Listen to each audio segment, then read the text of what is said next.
School Building Committee meeting number 58. Today is Wednesday, January 3rd, 2024, and the time is 5:30 p.m. Linda, roll call, please. Excellent. I'll start with Mike Picardi, Here. Stacy Rizzo, Here. Susan Gravellisi, Here.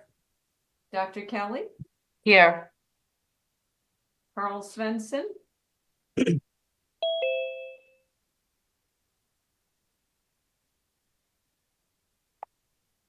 Carl told me he was joining, so he might be just a little bit late.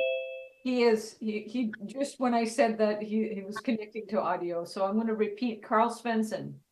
Here. Thank you. Christopher Bowen. Here. Joanne McKenna. Not here. Rich Biscay. Here. Don Ciaramella. Here.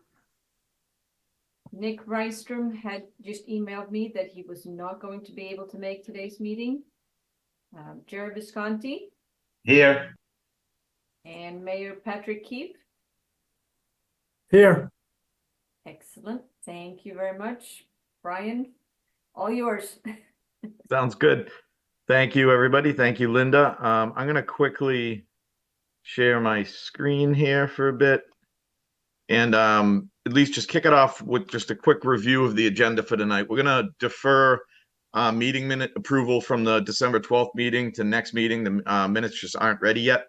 We're going to spend most of our time here in agenda item 3, which will start with just a quick recap of meetings for the rest of the month.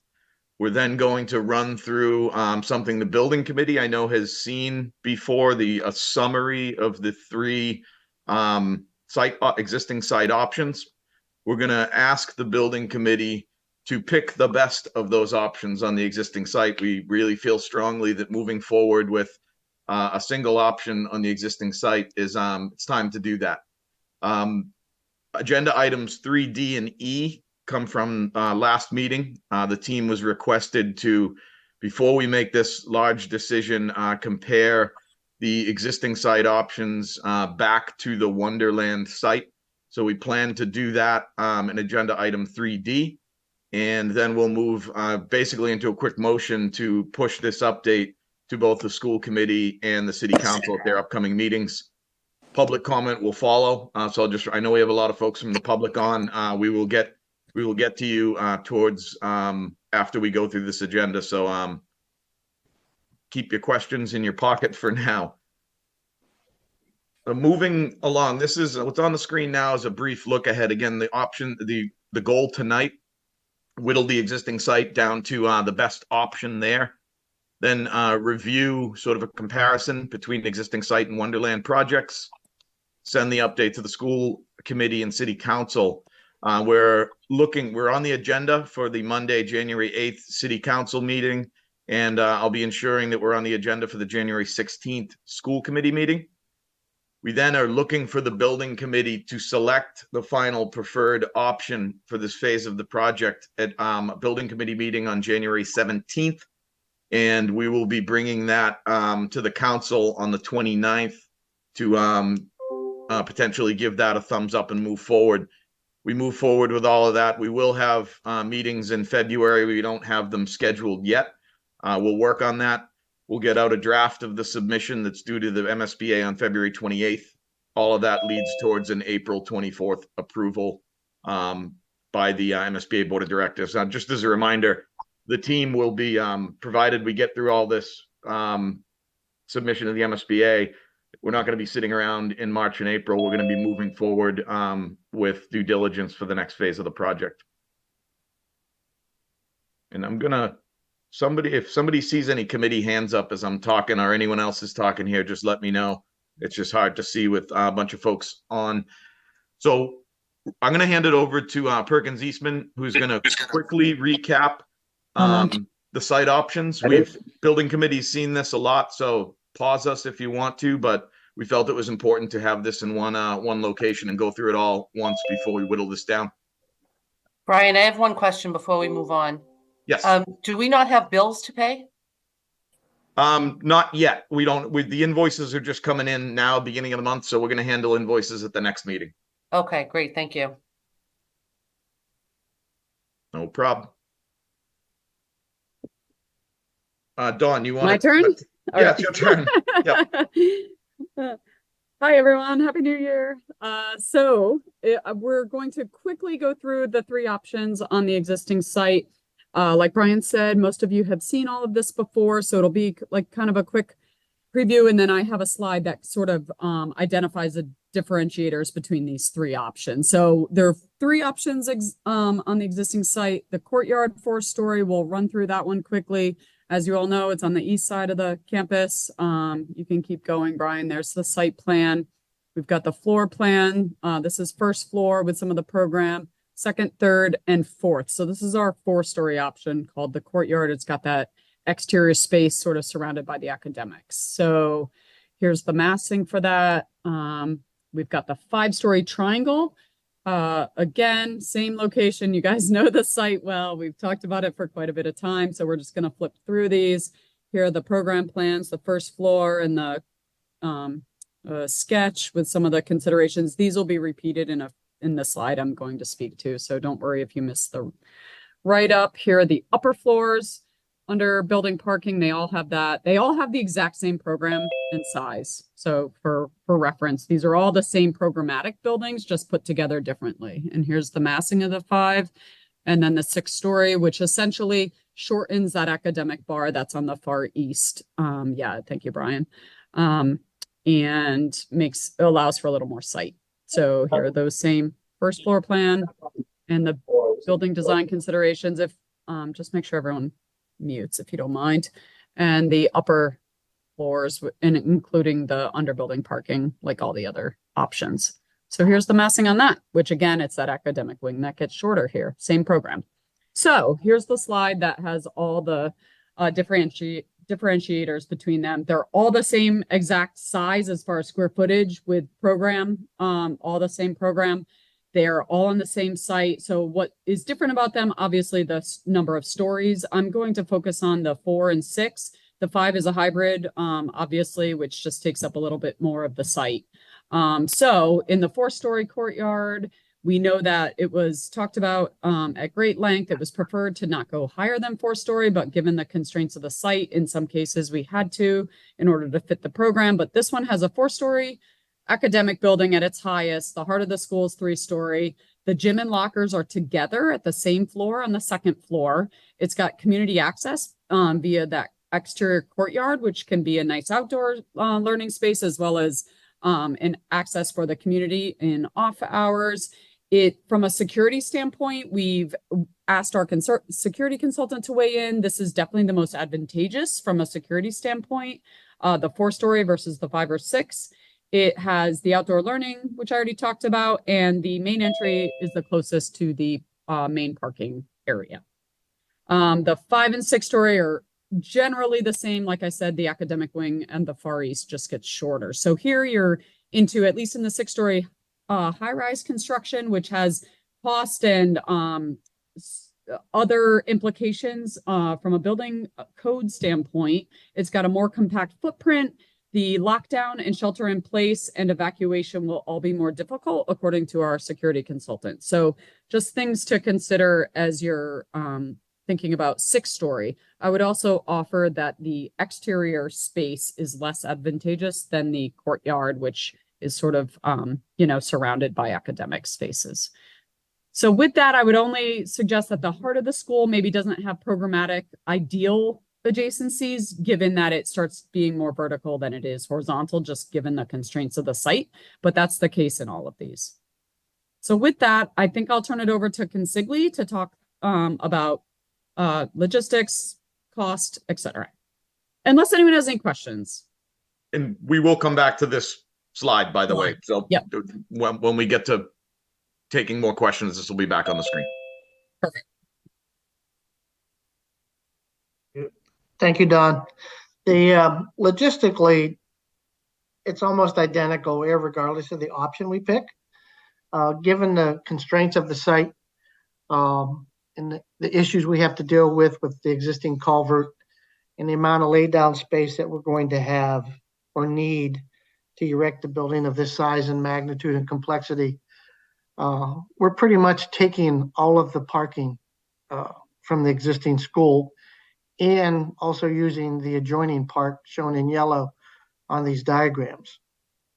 So the effect of that is that there's going to be very limited parking for students, teachers, and craft workers.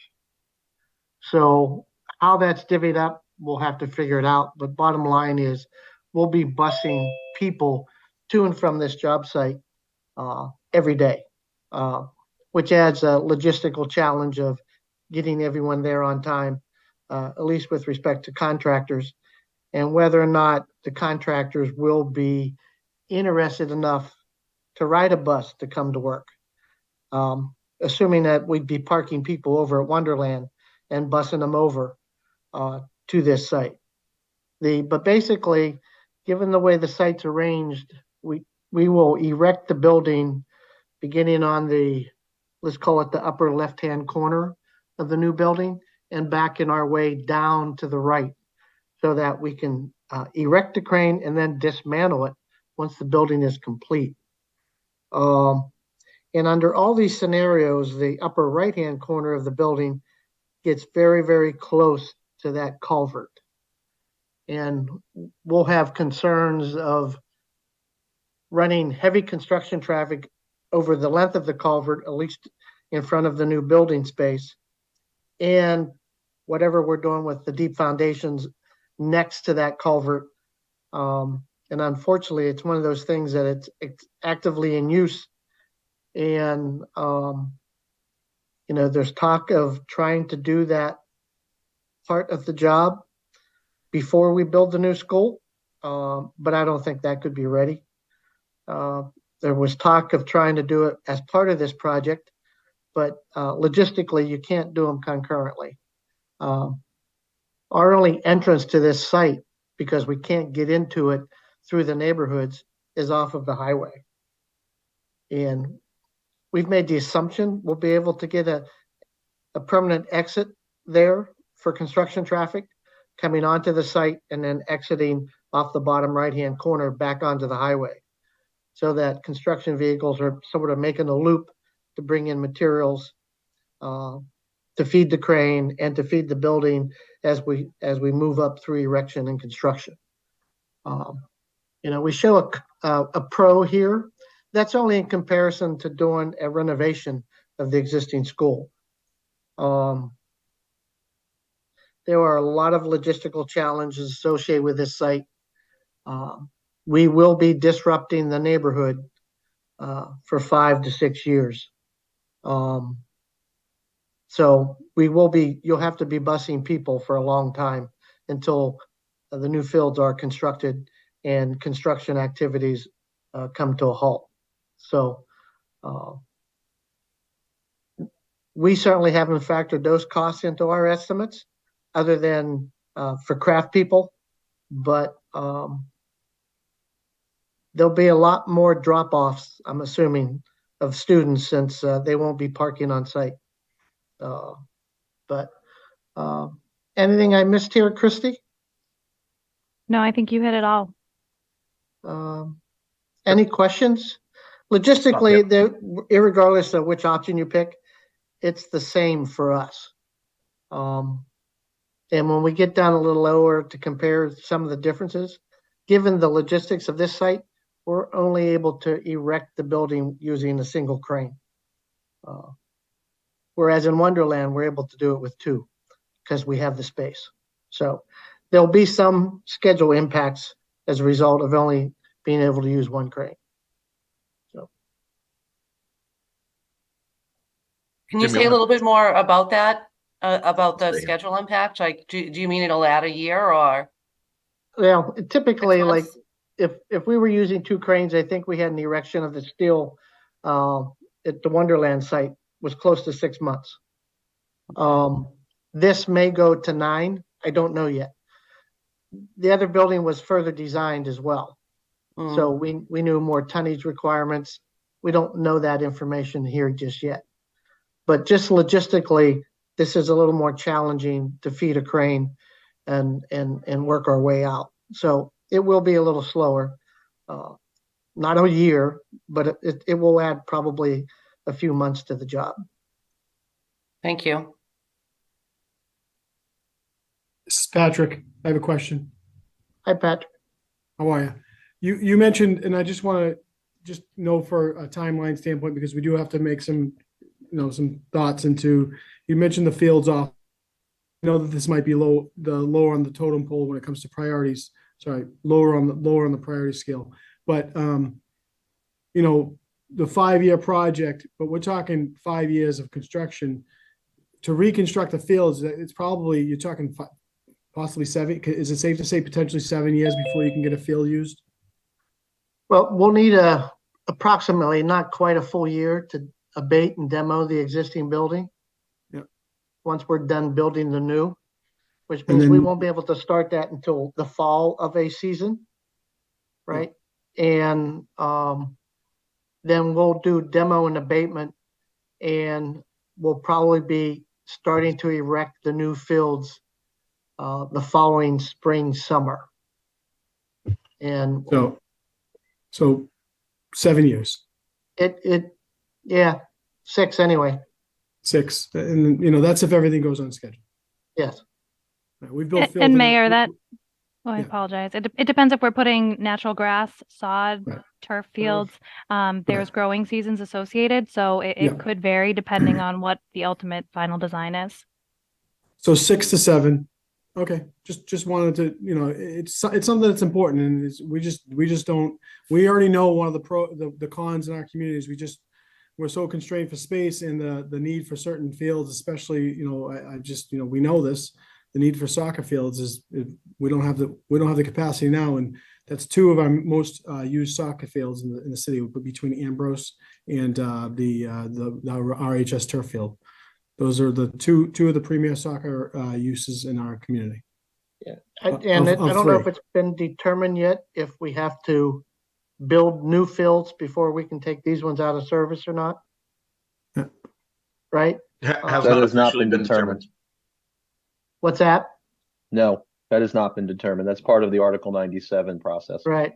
So if that were the case, you're going to add another year to the project, because probably the only place to build them is over at Wonderland in terms of comparable size. The other advantage or disadvantage is that, Well, we could take land elsewhere, yes, yeah. right? Okay. Geothermal wells for the existing site, they get a lot more complicated if that's still the way we want to go. And if you look at that space, there's not a lot of place to put them except under the new building. Then that's going to add time to the schedule. Or over in the other field that we have highlighted here in yellow. And the tax incentives for geothermal are significant. I know we're pursuing that on other projects now.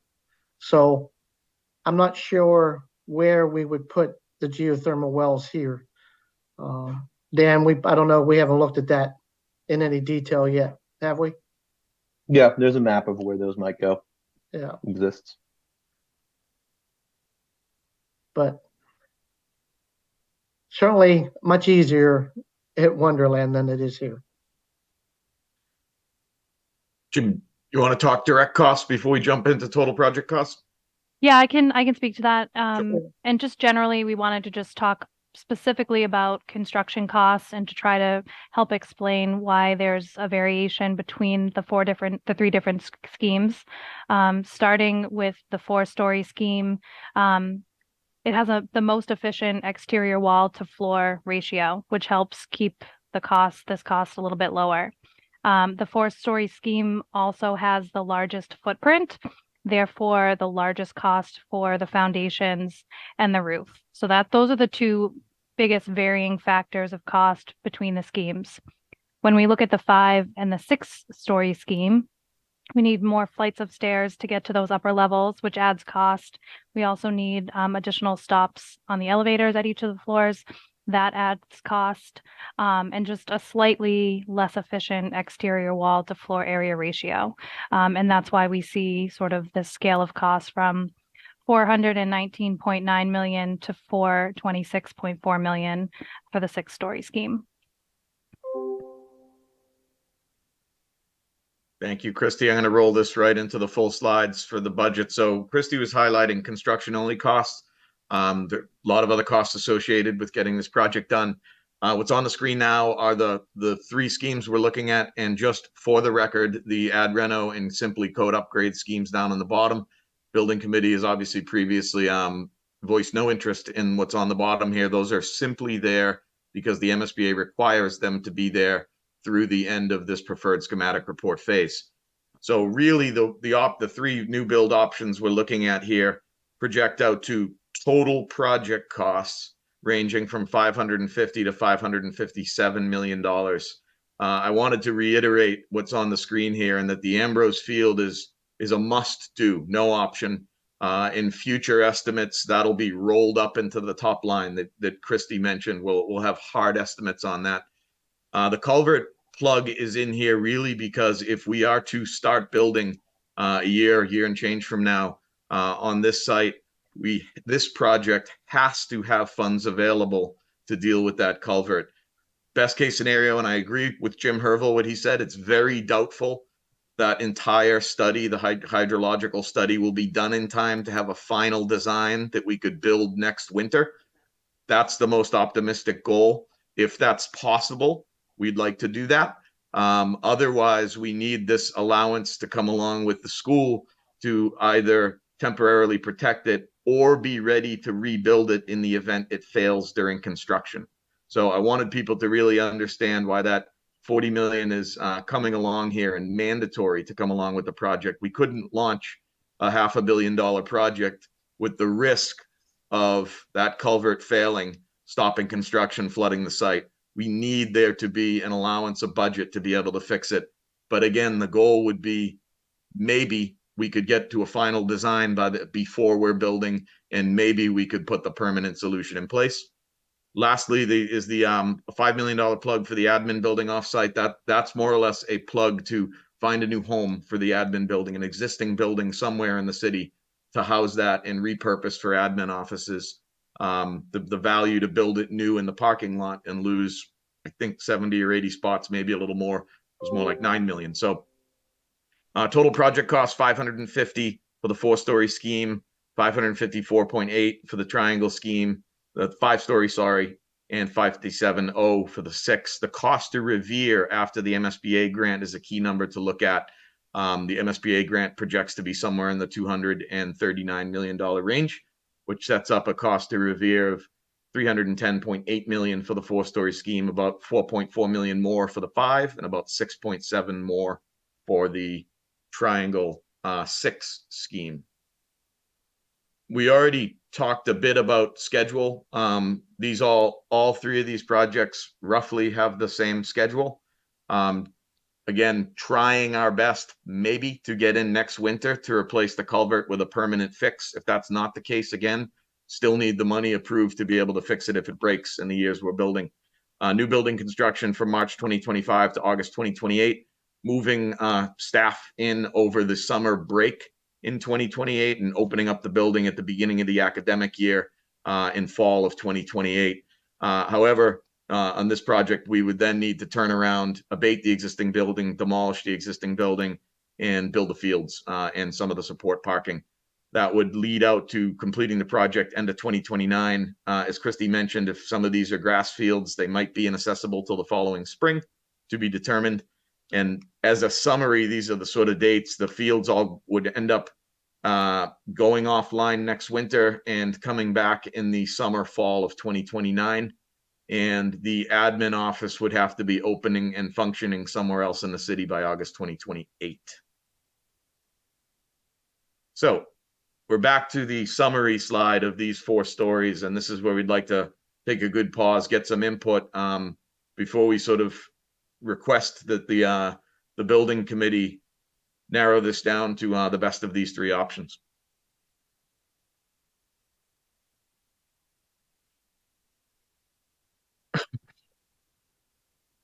Brian, this is Patrick again. I just have a few questions that not Sure. necessarily to the honing down, but you talked about the geothermal wells, and I remember looking at them.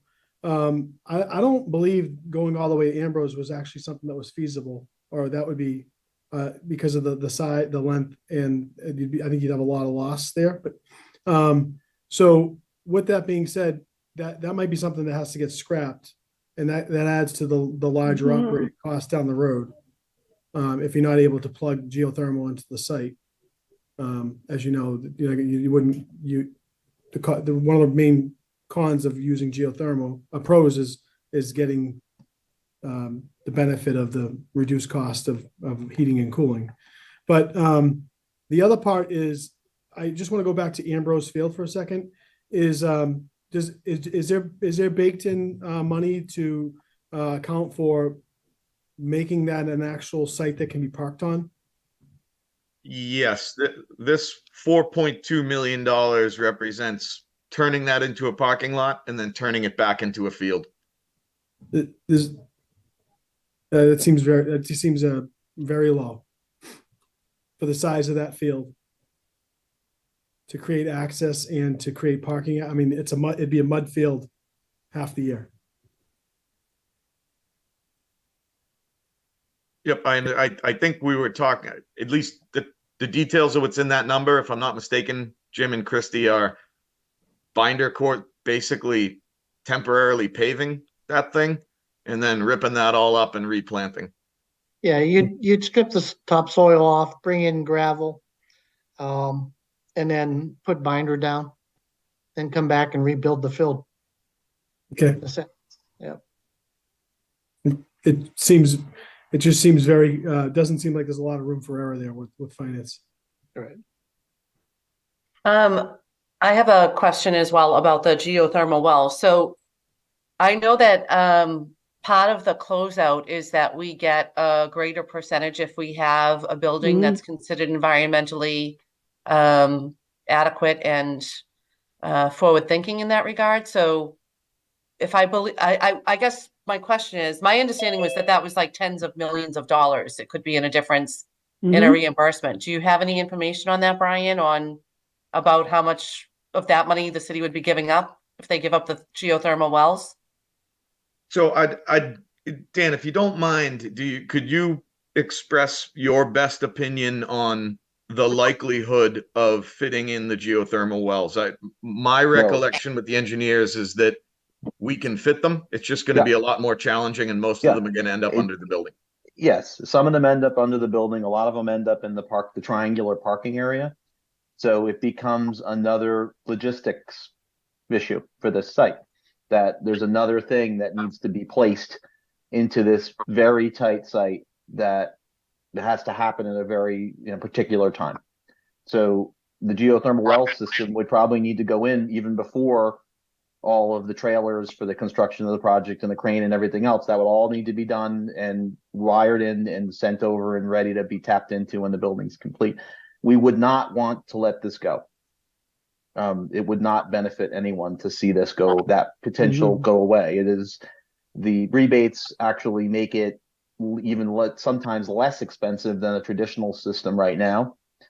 And it is, the building codes and energy codes right now are pushing us all in that direction. So I don't think we would be very much against looking at a conventional system here. We would be looking for every opportunity to get that geothermal well field in. I think it's harder to implement, but correct. Another logistics thing. Kelly, to your point, is it's riskier, it's harder to implement. In the event that we weren't able to implement geothermal, there would be a risk that the funding sources could change. Okay, thank you. So I'm going to jump in with a comment for my fellow building committee members.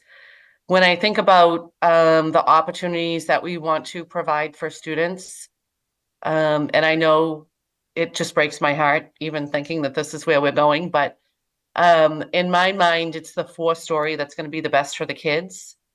And so if we have to pick one of these options, some of the benefits I see to the 4-story,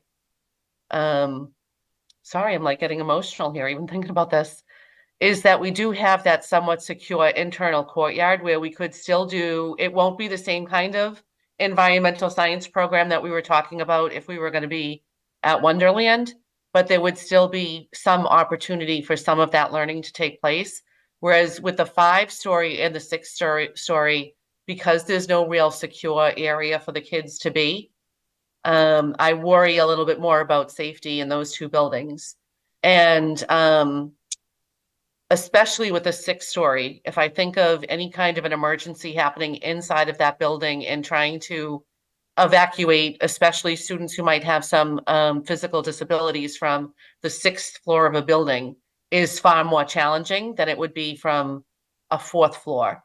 And because we want to be fully inclusive in this building, we don't want to say things like, or, have a mindset that our kids who are developmentally or physically challenged can only be on the lower levels because we're already segregating them from the rest of the school environment. So my own opinion, thinking about this from a school perspective and what kids need, the 4-story to me is preferable.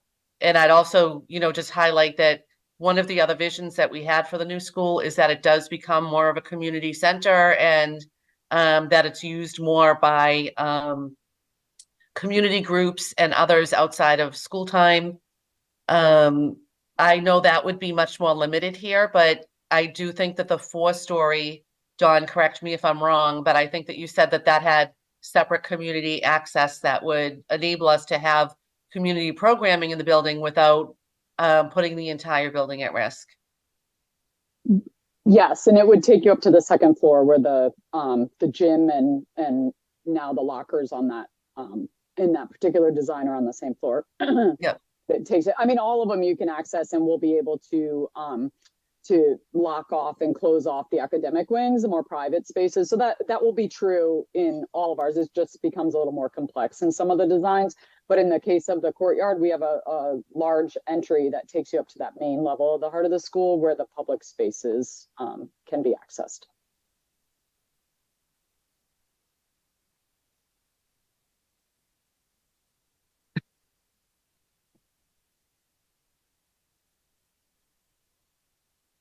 Any other building committee thoughts on these differentiators between these schemes or questions?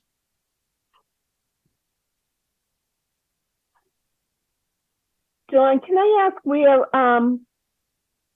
in the 5-story triangle, where the community entrance would be? Would that be the same as the gym? Yeah, so in that case, Brian, would you go back 5 or to the 6? I didn't hear. Sorry. Yes, 5, I'm sorry. 5. Yep. Yes, for 5. And honestly, it would be the same as 6 because the only major difference is the academic wing length. So see where the main entry is, Stacy? Okay. That will take you into the heart of the school and the main level, like the cross level of the auditorium. So then you could go up or at the stage level. And then from there, there's a huge stair and obviously elevators that take you up to the 2nd floor. Thank you. See where it says Freshman Academy CAF? Yep. It's right over. And then that would access the balcony of the auditorium and the gym. So in that case, the community access would be kind of 2 floors because you need to get from the main entry up to the gym and balcony level. And the other one, it's just, we have a way that brings you through the courtyard that could take you directly to the 2nd floor, which you can access the auditorium and the gym from. So, yep. Thank you, John. You're welcome. If you go to the 2nd floor, it would show it, Brian. Right there. See the entry? Nope, to the right. Mm-hmm. Go to the, yeah, there you go. And it would take you to the gym and the balcony level, kind of the 2nd floor of the heart of the school. Yep, so Thank directly you. there. You're welcome. I do prefer the courtyard 4-story. The rest, Yeah, and for what it's worth, it feels to us as designers like this is the best of what happens on this site for with all the constraints and everything. We tried really hard and we were really creative. I know originally we came to you, we were like, it's got to be a really tall building to fit all the program, everything's so tight.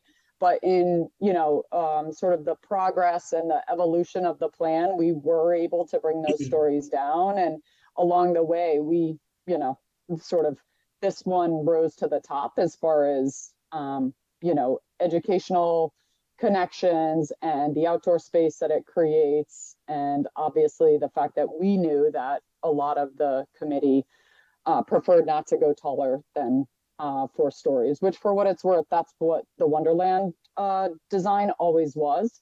So we knew that that was sort of the, you know, the level at which there was a comfort to have the academic number of stories. Yeah, it's more aesthetically pleasing looking at it, not because of your plans, but because of the area you had to work with. The other two, just everything's on top of each other. No, I definitely prefer 4. Thank you, Stacey. Speaking from the. I'll even add my 2 cents in if I can, with the 4-story being more advantageous since we have to pick one of these. And we can't go back to Wonderland. The 4-story has more features that'll be more advantageous for our students. The secure courtyard is definitely, you know, a great feature for that one, because we want the kids to have some kind of outdoor space where we know that they are secure. And the fact that the lockers and the gym are all on the same floor versus the other ones, I know that was a big concern that Kyle had brought up before. Separating the lockers from the gym would be difficult for the athletic team to, you know, monitor the students when they're in the locker rooms. So just adding my 2 cents in, if I may. When I think about kind of living in the building, even 4 stories seems like a very tall building to get around and move around. And so I think I have a hard time picturing what 5 and 6 looks like just from the pure number of floors, and what navigating that space looks like with 2,400 students, which we'll be at by the time we're there. I think the pros for me of the 4-story building, particularly around student supervision, I think the gym and lockers being together at the same space is something that I know has come up in previous conversation before, and I just think that being preserved here is, to me, important when I think about kind of managing a building of as many students as we're talking about. As well as the security perspectives of being able to get that outside space and having that more contained with the way that courtyard is set up. So I agree that the 4-story building is the one that I see the most livable, given kind of the constraints that are put on us at this time.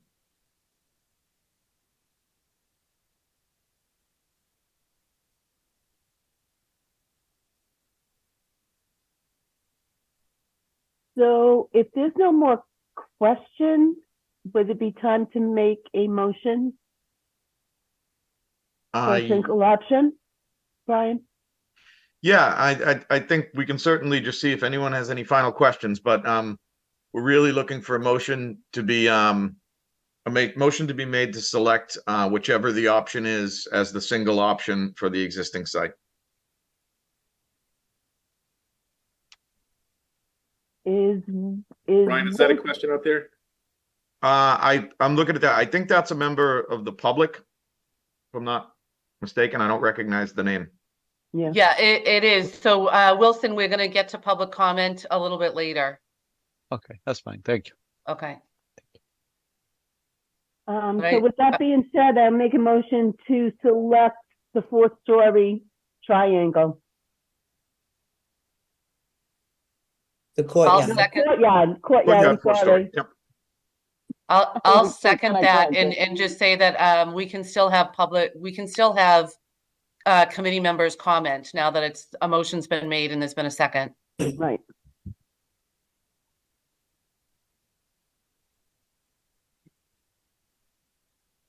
Looking for hands. Any other committee comments?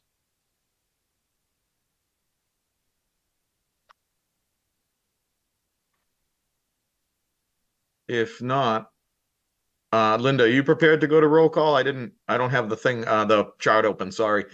I am ready. Appreciate it. I'm going to start with Mike Picardi. Did we lose Mike? Looks like we did. No, Mike's here. Oh, there you Sorry, are. I just I'm gonna get a loss of words for this right now. I would vote yes, 4-story. That's my vote. Okay. Stacy Rizzo, Yes, Susan Gravellisi, I can agree with Mike Picardi being at a loss for words right now, but yes. you, Dr. Kelly, Yes. Carl Svensson, Present. Christopher Bowen. Yes. You. I don't think Joanne McKenna has joined us, still absent. Rich Viscay, Yes. Don Ciramella, Yes. Nick Rystrom is absent, Jerry Visconti, Yes. Mayor Keith. Yes. Right. Okay. Motion passed. Okay, we are, we're gonna consider that the option for this site, and as we go forward in some of these, other meetings, that we noted earlier, we're gonna hone in on that as any comparative, for any comparative discussions here. So we've gone through, agenda item 3C. We're gonna move on to the request, of the committee to compare, a development at this site back to Wonderland. I know there were a lot of reasons to do that. One of the reason was that I want to remind the committee is that the MSBA grant fundamentally changed this last year, not due to any design parameters or the location of this project, but as the committee will recall, MSBA changed how they calculate reimbursement, and it ripples into different numbers. And I heard some folks say at the last meeting that it was good to turn over every stone and look at this. So we are going to quickly go back through a design reminder of where Wonderland was left. We're going to do similar to what we did before. Dawn's and Dan are going to talk for a little bit on the Wonderland site. Then we're going to talk comparative logistics, building one or the other, and costs and schedule. So we're going to sort of repeat what we just did, now comparing that 4-story option back to the 4-story option here at Wonderland. Dawn, Dan, do you want to take it away? Brian, can you make a Yep. comment here real quick? Absolutely. There was some communication and feedback, and if people are out there in the paying attention, just about, you know, if there was conversations, why is there Wonderland being compared? The last building committee meeting, there was a recommendation to at least compare it again in current state versus what we're currently up against the current site. And the reason no other locations were chosen was because there were no other locations chosen as a site selection. Wonderland was chosen as the original site selection, and it's still, the data all still exists. So if we were to go and just say, hey, let's look at Caddy Farms or North Revere or Squire Road or Revere Housing Authority, or the 7 or 8 or 9 original sites that were reviewed 3 years ago, we would basically just have to leave the whole process. So just that's why the only other site that was ever really considered was Wonderland as a top tier site. Other sites were, you know, if we would have scrapped the entire process, leave MSBA, lose the now $4.5 to $5 million that's already been invested in this process, we could sit there and talk about building a new high school 5 or 10 years down the road, starting that process. Okay, so no other sites are able to be analyzed at this point, nor should they. And I'll just add to that, Mr. Mayor, that we started the process by looking all over the city and saying, where are the possibilities? That was the first question. And this team between Leftfield and Consigli and Perkins Eastman looked at everything.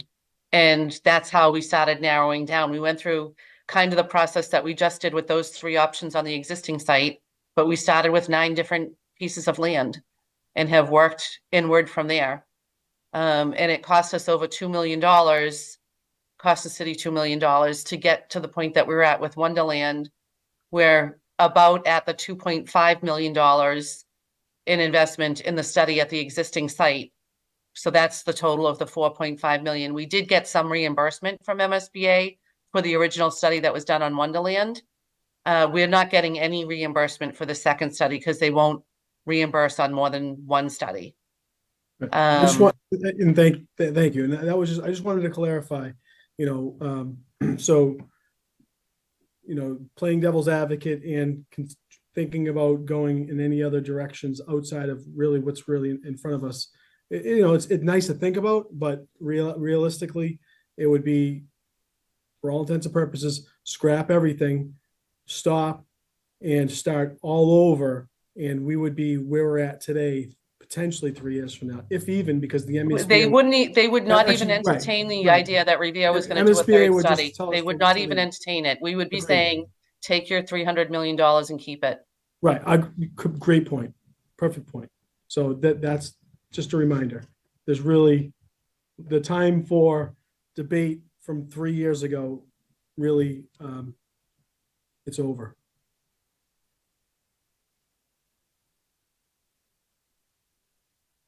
Shall I go through these then? Remind everyone what, awesome, thanks.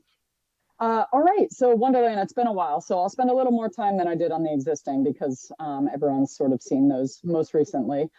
This is the site plan. As you remember, the building's sort of set off to the west of the site. We've got 2 fields, a multipurpose as well as a baseball, that are on the east side, kind of where you access the site, if you want to point that out, Brian, across from the parking garage there before you get to the Rotary. And yep, thank you. And then there's 5 tennis courts on the west side. And just like the other buildings, because of the floodplain, and Dan will get into that in a moment, all of these buildings have underbuilding parking because the first floor needs to be elevated due to the floodplain. So that's the case here as well. That's sort of the pink dashed area is what's under building parking. We've got the 2 academic wings sort of closest to the highway side on the south. They face north-south. That's one differentiator I'll get to in the plan, that this actually versus the existing site has ideal solar orientation for thermal comfort as well as glare reduction. The heart of the school sort of runs, I'll go to the floor plans. Hold on. So sorry, this is the site. Let me go to the floor plans. So it's a little rotated off angle because of the where it is north-south, but the heart of the school is truly at the center here. You access from the main entry off of the east side of the building, as you just saw in the site plan. That's where the fields and the parking are. And then the tennis courts are off to the left of this plan, just for reference. You enter into the heart of the school. The programmatic connections are ideal here. We had the flexibility and the space to sort of spread this out and make those connections. The academic wings, like I said, are to the south, 4 stories. They face true north-south, all the classrooms. The heart of the school runs north-south. It's got the auditorium. To the north, it's got the gym above the lockers, because this is the old plan. We did learn in the last year that it was preferred and ideal to have those on the same level. And we have ideas about possibly being able to make that happen if this were in fact to come back and we had a chance to revisit the design a little bit. We think because of the little bit more breathing room of the site that we might be able to make that happen. So we're already thinking about that. Some of the other considerations have to do with the third bullet points, what I just talked about with the gym and the locker rooms. This does have long travel distances because it's a little more spread out and the academic wings are long, but that allows us to sort of break them down and create these neighborhoods. We had talked about that previously in this design. The site does provide a more secure environment. There's just more room to have natural elements. Thank you for going back to it. We've got the basins and the natural elements that provide sort of a buffer, both from the street and also the ability for students to get out of the building safely. And if you don't mind going back to the other slide, Brian. Yep, awesome. We've got the outdoor learning spaces, of course, and we've got the learning courtyard in between the academic wing and the gym that was always there.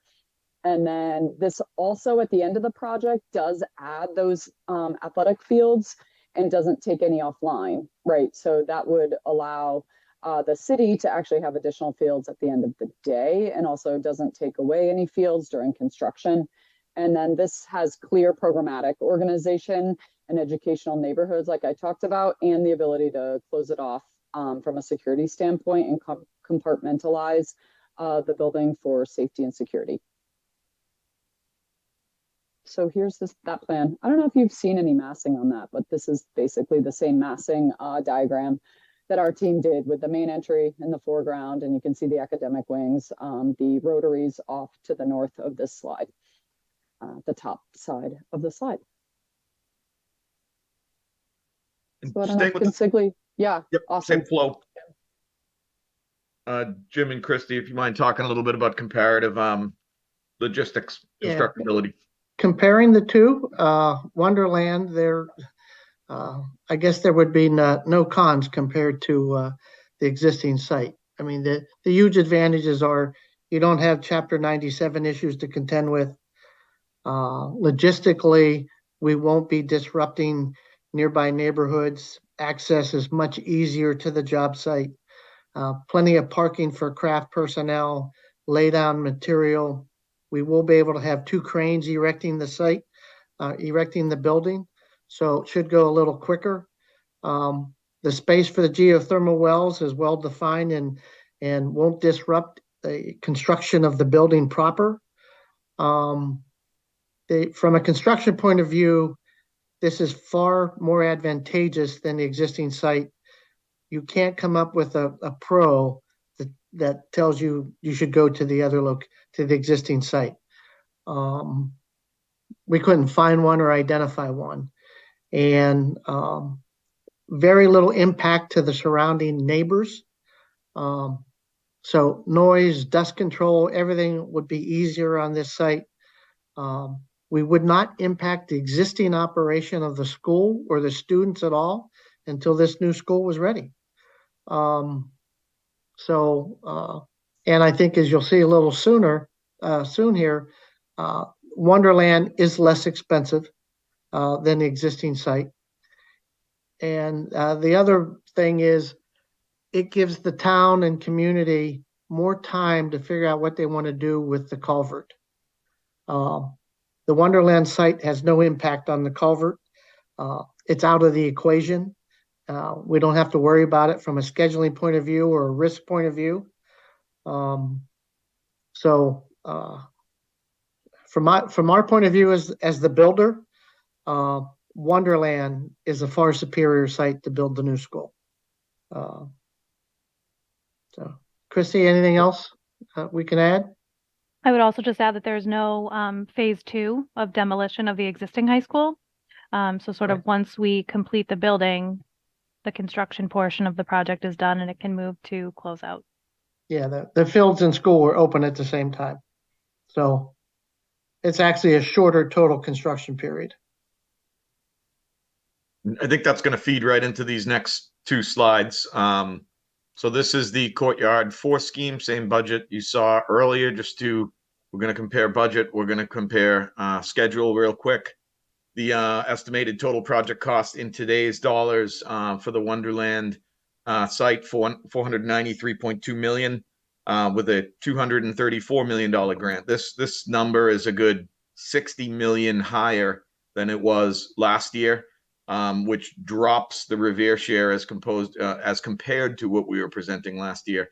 I think we were a good, I think it was around 30 million above this in the cost to Revere. So cost to Revere for the Courtyard 4 scheme existing site 310.8 with these factors put in, and 259.1 with Wonderland. I do want to flag the bottom note that these are all the budget numbers that we would be looking to authorize going forward. Therefore, they don't include the $29.5 million land acquisition cost to Wonderland. I don't want to act like we're hiding that. We're putting the numbers that need to be approved in front of you. I'm going to skip through these. These other slides were just, this was the 5-story scheme in case we were on that. This is the 6-story scheme. They're irrelevant now. High level here. Culvert replacement, we wouldn't be having this lofty goal of trying to mobilize to get the culvert work out of the way next winter. We'd be looking to really hit the ground running in spring 2025 on this site. We'd be turning the buildings over in plus or minus the same time. As Jim and some other folks did note, There's less risk involved with the Wonderland version of this schedule because we're not susceptible to a lot of the things we talked about, phasing related to squeezing things into the site, culvert, etc. And as has been mentioned tonight, there's no phase two. Everything gets built in one go. Everything gets opened in one go.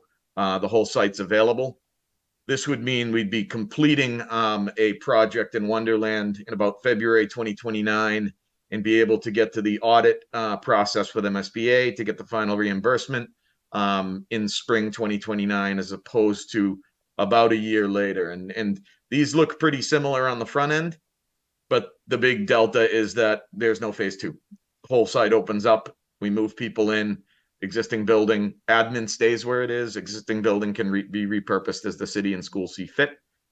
And as Dawn mentioned earlier, no impact to Ambrose, Ericola, or the admin office. Brian, I would just make one comment. The fact that we already took Wonderland to schematics, the design phase is further along already than the existing site. So we may see some improvement on the front end of the schedule. So yeah, depending on how things go. Agreed. So this, I know there's a lot of words here, but there's a lot to this. We really are just considering the four-story scheme, these points that I think Dan or Don is going to run through. Some of these high level apply to all of the existing site on the left and Wonderland on the right. Yeah, we've run through a lot of these during the presentation. Dawn mentioned earlier that there's both projects, both of these are in the floodplain. The Wonderland site is further into the floodplain, so that first floor would be raised higher, but that still exists at the existing site. We didn't really talk about traffic considerations. The existing site, there are some considerations that are there now because the high school is there now, and in a lot of ways that the things that are happening won't change, although we would try to make them better, but it is a constrained site, and it is unlikely that we would be able to affect massive changes to how it works now and to the impact it has on the neighborhood. There are also, and I think this was mentioned, but the existing site, the construction will have significant impacts on the education of the kids in both RMA and the high school, as well as impacts to the neighborhood itself. So that's another factor there. At the Wonderland site, the permitting timeline is complex.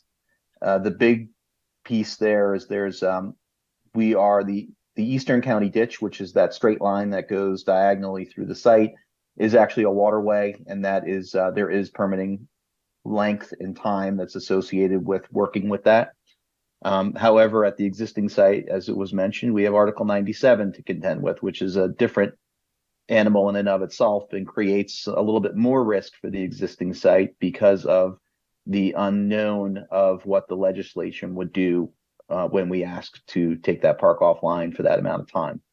So that's an unknown. On the next slide, we continue with more of these kind of what has to happen at one versus the other. As we talked about the Eastern County, the ditch, but we've also kind of talked about our culvert going through the existing site being a significant constraint, not only to the layout of the building, but to the construction. Those things, some of those elements do exist at the Wonderland site. There are utilities that will need to be relocated that are significant, but they don't create the same risk. And that's because the site is much larger and they're just not in the timeline is different and there's no disruption going on around that area. So these two slides kind of try to wrap everything up that we've said today into a very wordy, as Brian mentioned, slides that kind of tell you what the differences are and what the sames are for both sites.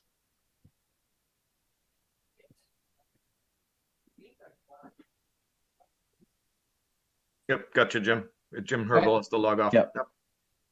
Thank you, guys. Thank you, Jim. So Thanks, we can Jim.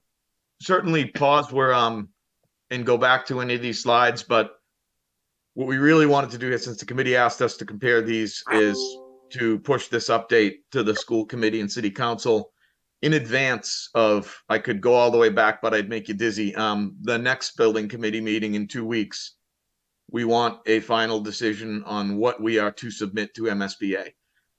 So we're ultimately looking for a motion to send a communication to the school committee and city council summarizing the final options and the school building committee deliberations. I'll pull back to these slides to just have them on the screen for right now and defer to the committee for any comments or questions on this part of the presentation.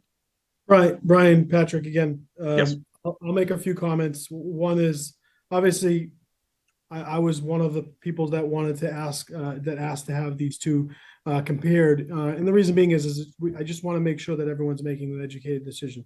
We know from our failures of the past is, getting too political about it or getting too, putting people on a defensive is not the way that anyone wants to handle trying to get something done for our community. But it's important that we understand that we have to make the right decision, not just the decision that we want, or one individual wants. But just note that the good news on all of them is the MSBA reimbursement has gone up. So even though, believe it or not, and I'll use Wonderland for example, the total build cost went to 493 million. If you guys remember last year in January, it was 470 million. So because of escalation cost, it went up $23 million, but the total cost of the city has actually gone down, which isn't bad. It would have been nice to have gotten that realized savings on the 470, but the other school that the other site that we looked at, that we kind of all agreed to as the best option for the current site is 550. And that reimbursement rate, of course, is better than it would have been a year ago as well. But understand we're at $550 million for a site that isn't giving us everything that we want, has a ton more cons. And no doubt the Wonderland site has a con or two, and it certainly does. One of them happens to be loss of potential tax revenue, and I'm very aware of that.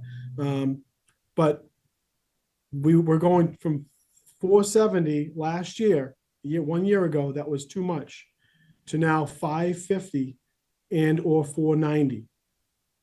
And I just want everyone to take that and absorb that. And then secondly, I want to point out, and I want to ask the question, the Wonderland site, the total site is however many acres, 27.3 acres. The total use site is not 28 acres, correct? Correct. That's correct. Whole lot of that site's flood mitigation. Correct. For this flood mitigation, and there's also more open space. I'm not going to sit there and try to. I know that there's a current there's litigation when it comes to the site and use of the site, but it doesn't take a lot of reading between the lines that the entire site is not going to be used for a school and or school use. Okay, so just understand that when it comes to future needs of the community and or future opportunities with that site, when the other site offers zero room for growth. And unfortunately, just so everyone's aware, and I know that we have a lot of new people on this call, is when you build a school, and I'm just using layman's terms, Brian, you know much more than me, the MSBA only allows you to build a school to a certain size, the enrollment size, which happens to be around, the new high school will build to an enrollment of around 2,550 students. 2450. 2450, yeah. Which is stupid. We all understand that. We hate it. We don't like it. That's all they allow you to build to. All right. When we open that school in 5 years, we will probably be at 2,500 students. If we have a space that has opportunity to grow in the future, it's much more rational thought to go with that space that you have room to expand in the future. The current site does not really allow that. So just take that into consideration. Okay, we can't change the MSBA process. We are getting better reimbursement rates, and I can tell you, as a leader of our community, I'm continuing to get into our governor's ear, and I'm continuing to get into our state legislators' ear on making sure that we get even better reimbursement rates. And we may before this project is over, and I hope that we can do that. But I can't control that. Can I just add one other thought to that is the other thing that the existing site doesn't consider is the need for a new middle school. So if we stay on the existing site with the increased cost in that, the city still needs to think about how they're going to alleviate overcrowding at the elementary and middle school levels. And that problem, I mean, we have a strategy for that problem because we're thinking long-term about the educational needs of the students of Revere.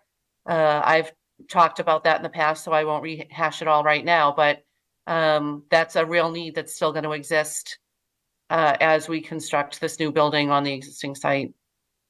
And I will say the legislature, as you know, Mr. Mayor, the superintendent's group has advocated strongly to increase the funding for MSBA, and we were successful in getting some increment. This year, we've been talking to the legislature about attaching some portion of the millionaire's tax directly to MSBA to increase that further. I know there are elected officials at the state level who are interested in that idea.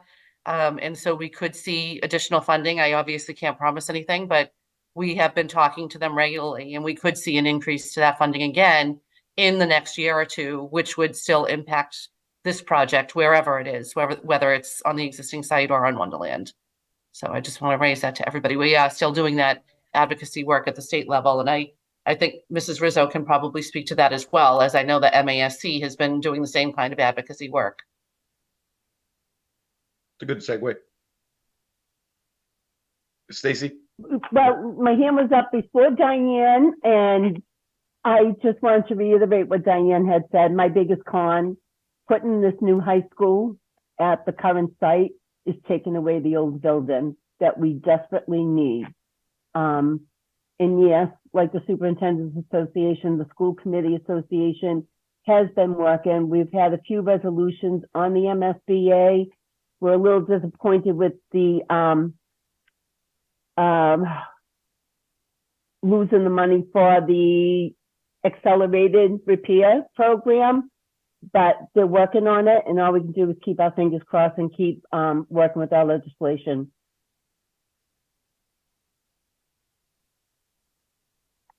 Susan, you want to jump in next? Actually, Dr. Kelly and Stacy both took the words out of my mouth. This is something that's so important to us. I see we do have a lot of maybe newer community members and newer council members on that maybe weren't aware of the original plans when we were going to use the existing high school as a centralized middle school to eliminate the overcrowding in the middle schools and the elementary schools. So it's, you know, one of the big cons about building at the existing site that we're here now. How we got here, you know, through the last 4 years of working on this project, but I just wanted to, you know, reiterate the fact that the minute we complete this building, we're going to have to look for a location to build a new middle school. Thank you. Hey, Brian, it's Dawn. Can I make 2 points? One picks up on something the mayor said about expansion. The MSBA actually requires that you show an area for expansion in all the designs. And it's worth noting that in the Wonderland, there's the ability to expand the southeast academic wing, the one on the right-hand side. If you go to the site plan, see that little at the bottom, that green, if you take that academic wing and build 4 stories and, you know, however many classrooms, there's the ability to expand in that direction. Brian and I and our teams had talked about what would we do at the existing site. I think we've determined that the only way we could expand is to go up there. There's no ability to go out. So just given all the constraints. So for what it's worth, structurally, that would need to be taken into account and shown as a vertical expansion if and when that were ever the need. So I appreciate Mr. Mayor's point, and that's something that's embedded in all of our MSBA work, but they do require that you show an area of expansion because some communities expand right away, which is sad, but it happens. It's a good thing for the community, you know, that they are growing. My second point is if you build on the existing, you also need to replace the central administrative area, building and offices, which it hasn't really come up tonight, but that is something that would go away, and I think was determined would likely not be part of the building project if it were to be built on the existing site. If you go to one of the enlarged site plans, any of them, I think they all show, Brian, we had shown the area. Existing. Yeah, the existing site plan, any of them, they all show it. Existing, one more, yep, up on the right. So we had shown district office spaces and also bus parking if those needed to go here, because the buses currently park at the existing high school site. So those were two considerations, just something to think about if it does go here. I think the committee did decide that the central admin likely wouldn't be part of this project as a separate building on the site, and that something would need to be done elsewhere in the city to provide offices for the district. Yeah, I think that we did come to the conclusion that it would be less expensive if central administration were located in an existing building. We had talked a little bit about maybe the McKinley or renting a space. It's a problem that the city has to solve. But I don't think that, I think the price tag on this building, if it was to be in the parking lot of the existing site, was like $10 million. And we thought that could be done much more cheaply, either in an existing building or in a rental space. Correct. If you build on Wonderland, it at least allows you to stay where you are until. Right, it's zero cost, yeah. Exactly, so.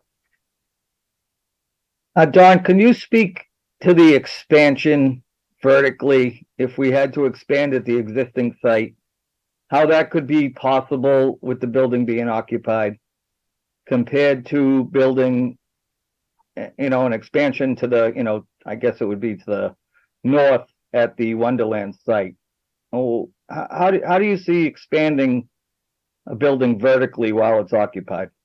Yeah, we would need to sort through that, Carl. This is just schematic design, so that's not something that's been flushed out, but we'd have to, as a team conceptually, Brian and I had batted around a few possibilities and, determined that it probably would need to go up, but given that this is just schematic design and these are really, for the most part diagrammatic and not to the extent that this could be built because they're not construction documents, as the design were further evolved, that we would have to sort that out. I'm just saying linguistically, how would you do that? I know you're going to be able to design it so that it could be done and anything can be designed, but how would it disrupt the school year, or how quick you couldn't do a project like that in the summer? So if you decide you're going to expand that building vertically down in the future, it would have to interrupt the use of the building itself. I can't see taking a roof off a building and expanding it vertically while it's being occupied. I agree, Carl. I've not a school, but I've worked on vertical expansion projects before, and it's profoundly hard to keep a building occupied and do that. And you can't keep it fully occupied. So the schedule would have to evolve. Areas of the building would probably have to be closed down in phases. And you just hit upon another one. You're giving away a whole roof. You're gonna have to replace the whole roof, as opposed to if you're going out in a building, you're not paying twice for the whole roof. But it would be profoundly difficult with a school building and a school calendar to expand vertically. It would have to be done with some concession of some classes maybe go elsewhere for some amount of time. But you're right to be concerned about it. Another thing you touched on at the Wonderland site is the relocation of the storage of the buses, but not just the storage, the use and function of them during the day. What we have now at the high school, it's a pretty good footprint of what we use, and it'll most likely expand as we grow. So I haven't seen anything on the existing site that kind of reflects where our buses would be stored at night and kind of used as a busing operation during the day. So I just think that should be some type of added expense. And when I look at a building, not only do we have to store them, but at this point we have to secure them and provide them with some security And we're seeing some issues with that. So that $5 million admin building would probably have to house our transportation department as well in the footprint to accommodate it.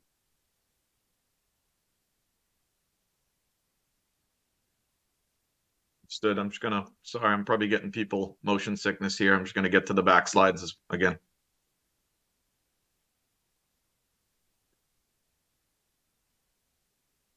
Any other building committee topics of discussion, questions?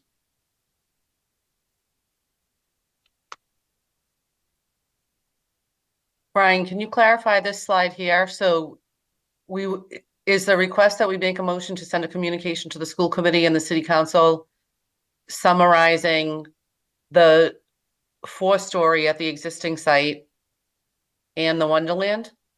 Yes, and basically recap this meeting, let the councils, the school committee and council know that there's one preferred version of the existing site. We were asked to show everybody that versus Wonderland. I think that would be best coming from the committee if we're to do that. I'll make that motion. So before you mention that, Ms. Kelly, I know, I'm not sure when it would be time for open speak. But I just wanted to ask, and I just want, again, there's a lot of, I'm happy to see the amount of participation on this tonight. It's really good. Because I think it's important that everyone gets an understanding of the full project and gets curious. But I know Joe Lewin's on, and I want to ask Joe. I just want to introduce Joe Lewin on this. If Joe, if that's okay. That's okay. He's part of this committee. Joe is a volunteer. Joe doesn't work for Left Field. Joe doesn't work for Revere. Joe has been doing this for his entire life, and this is kind of his give back because it's something I think he just enjoys, and also it's something it's part of his professional background. It showed up Christmas tree, like this window. So, I've relied on Joe's insight a lot over the last few years. I've been, just really appreciative of his time, but it is more so his experience because he's been doing this for probably longer than I've been alive. Sorry, Joe. Okay, that's a compliment. But I just got to ask you, Joe, like, what do you see here? You got a couple options in front of us, and you really don't have a vested stake. You're not getting paid by anybody. Like, what is a recommendation from someone like you? Well, I guess first I would say, my perspective doesn't include everything that the building committee or the city council would have to take into consideration for making this decision. Because there's things, city finances, politics, whatever. So I can only speak to sort of the pieces I know. I think you've heard most of what I would say on this from the other folks, because I sort of break it down into 3 areas. I mean, I'm known as Chicken Little because really what I look for is risk. And if there's risk, one, to identify risk, then can we avoid the risk? And if we can't, can we mitigate the risk?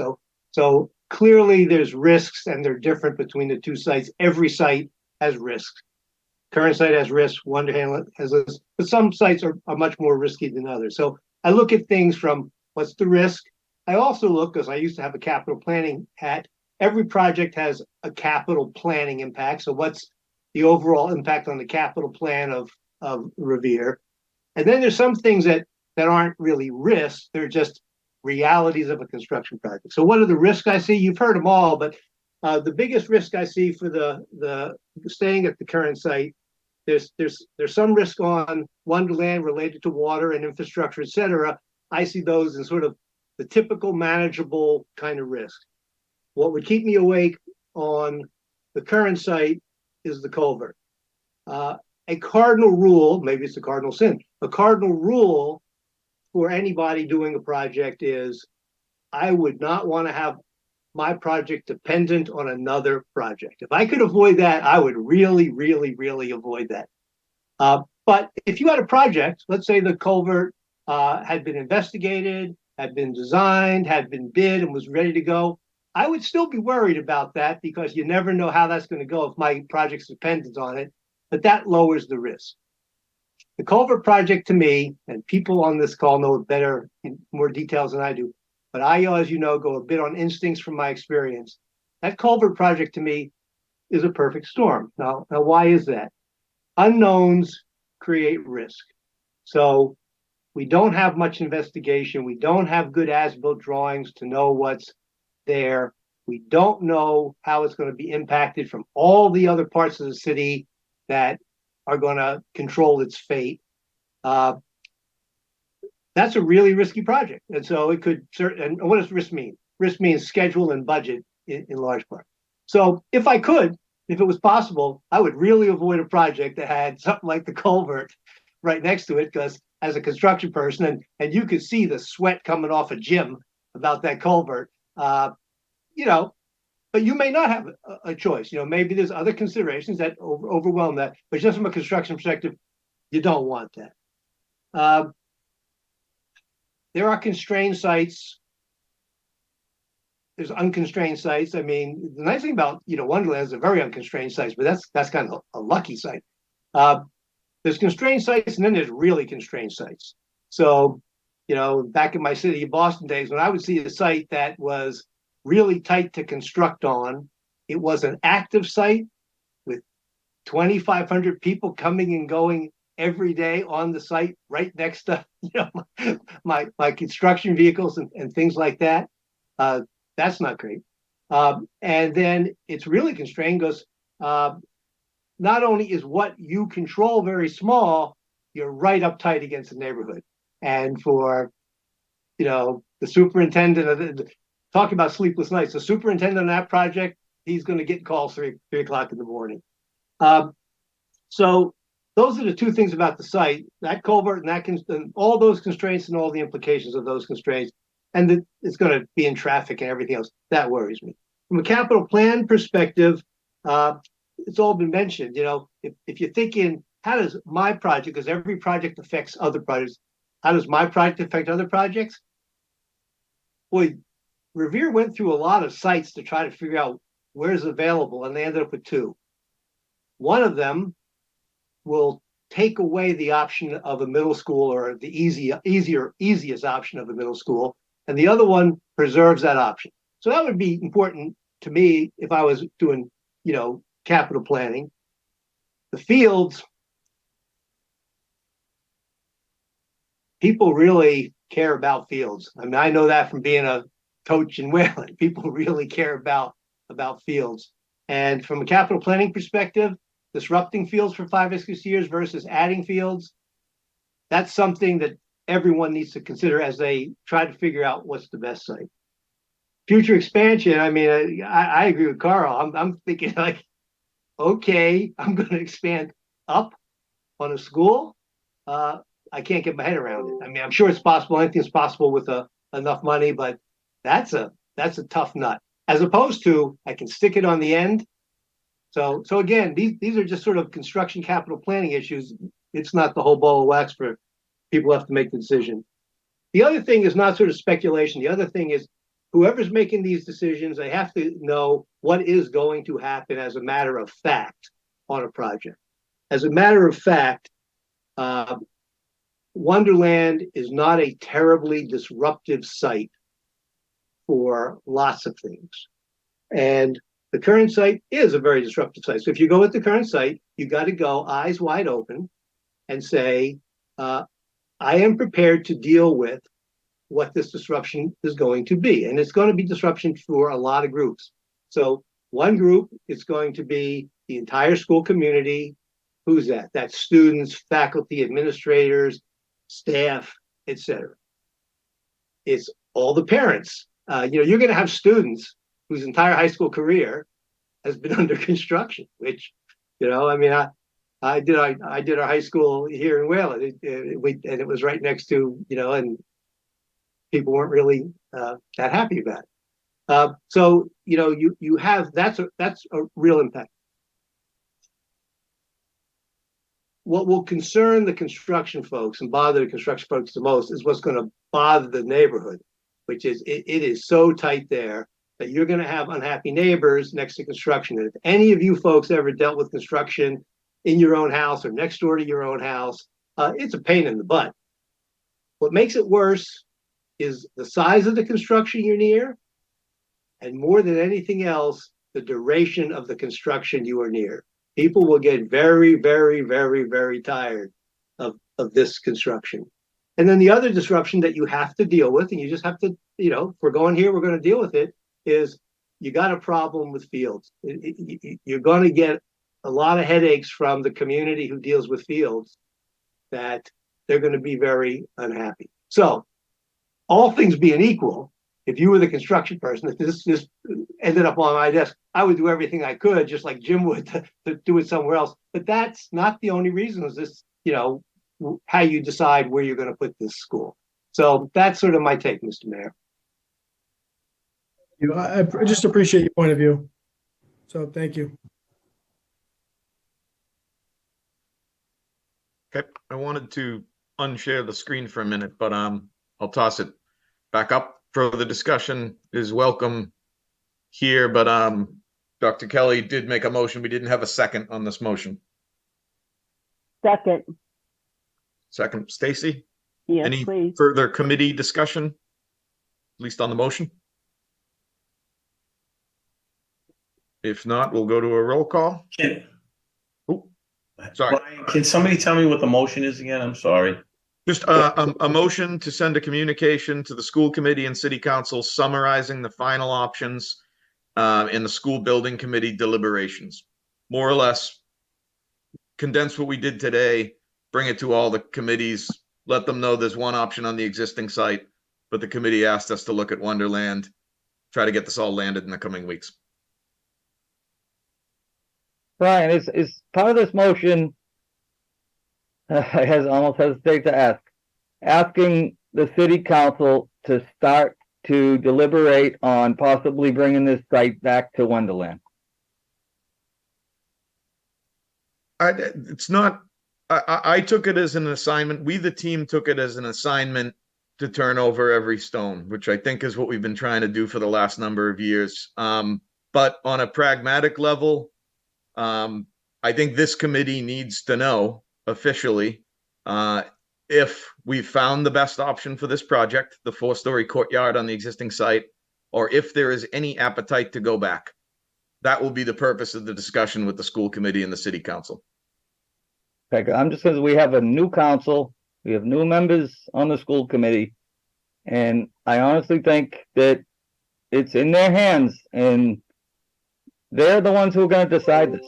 And, I think it's fair to give them the discussion they're probably looking for. And maybe the elephant in the room, but at this point in time, they're the ones who decided to alter the path, and it may be time to decide whether they stay on that path or bring it back to where it was. I mean, it's just a conversation to have. So before I vote on this motion, I'd like to just clarify what the communication is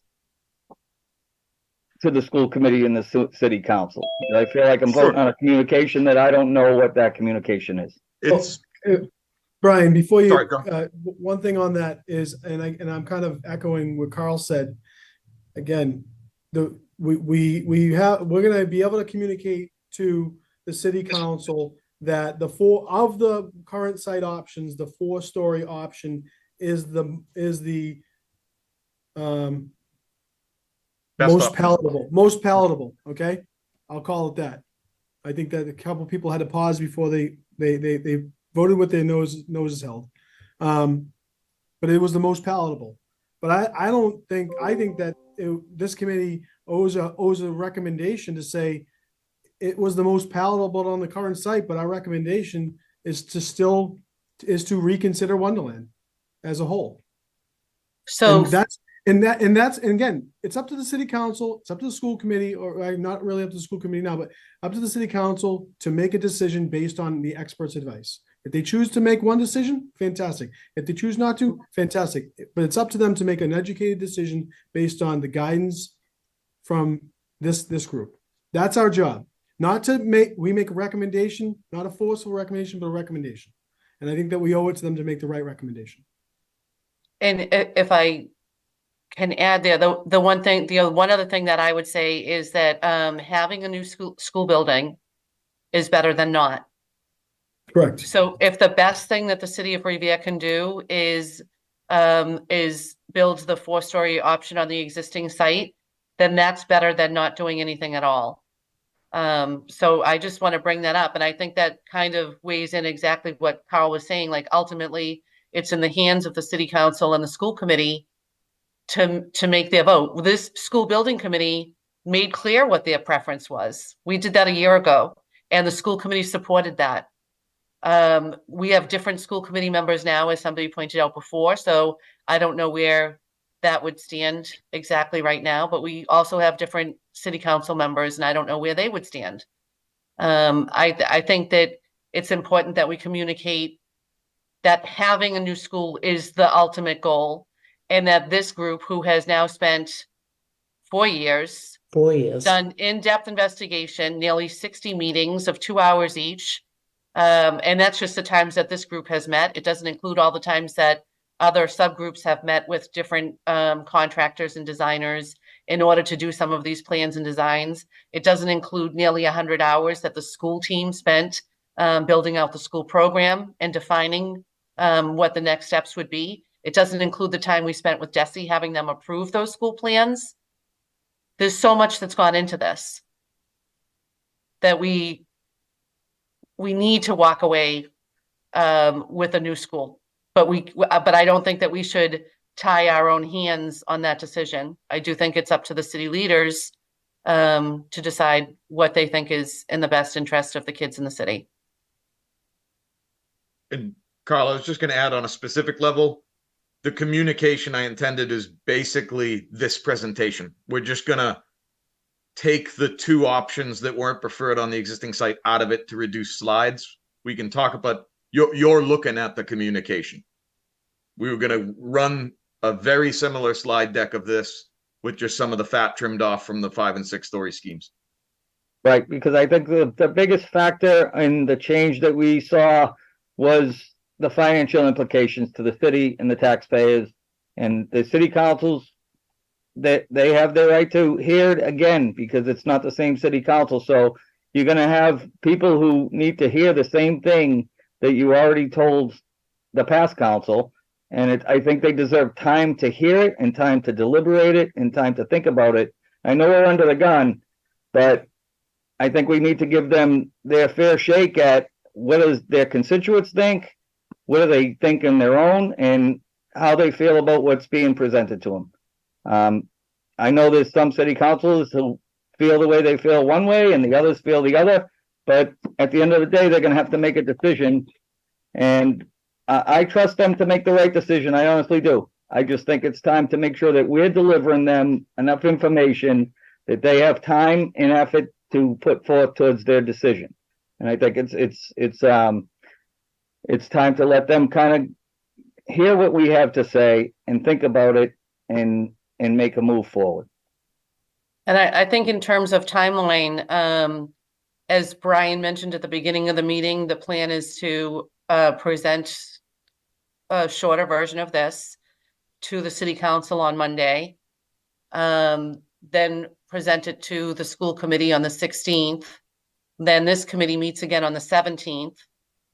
And then hopefully we'll be meeting with both the school committee and the city council before the end of the month again, which would have given them those few weeks that you're talking about, Carl, to speak to their constituents and make up their own mind and recognize the difference between what we were looking at Wonderland a year ago and what it is now, especially with the different reimbursement rates from MSBA, but also see the full in-depth study that we did on the existing site and decide with all of that new information, what's the best path forward.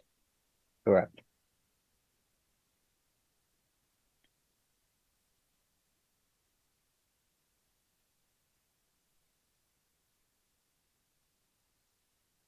Any other discussions on the motion? I'm going to try saying it one more time, Brian, just so that it's clear to people that the school building committee sent a communication to the school committee and the city council summarizing the 4-story option on the existing Revere High School site, including the schematic drawings, the cost and the reimbursement anticipated from MSBA, as well as the same information based on updated MSBA reimbursements at the Wonderland site. Second. Got it.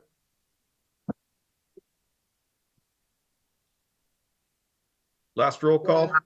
Roll call for this. Yep. Mike Picardi, Yes. Stacy Rizzo. I think you were muted, Stacy. Yes, I'm sorry. Thank you. Susan Gravellisi, Yes. Dr. Kelly, Yes.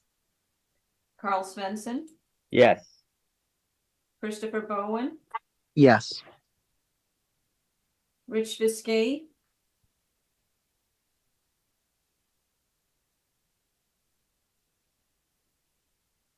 Rich Viscay, do you have a vote? Oh, I said yes. Did you hear me? Got it. Thank you. Don Ciaramella, Yes.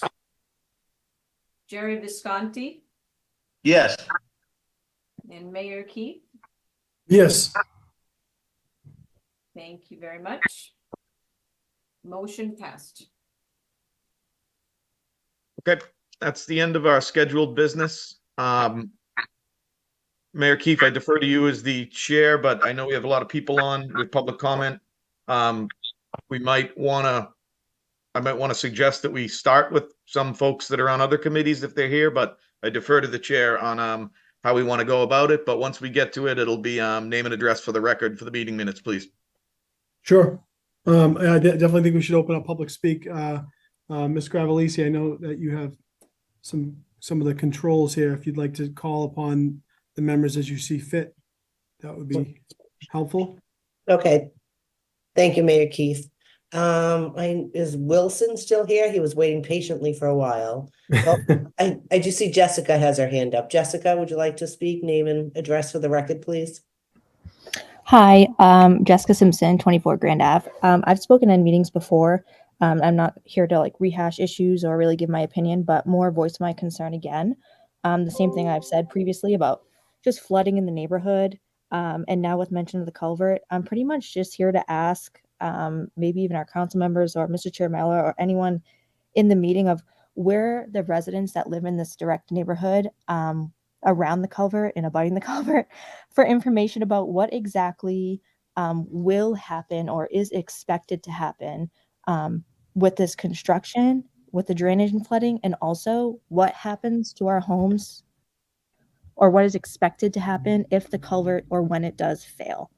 Like, what do we expect as someone who lives there, who already deals with flooding in their house and combats that? I just want to know for in the future, who do I call and who do I talk to about this?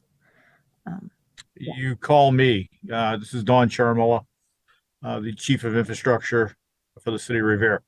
So that issue is my responsibility.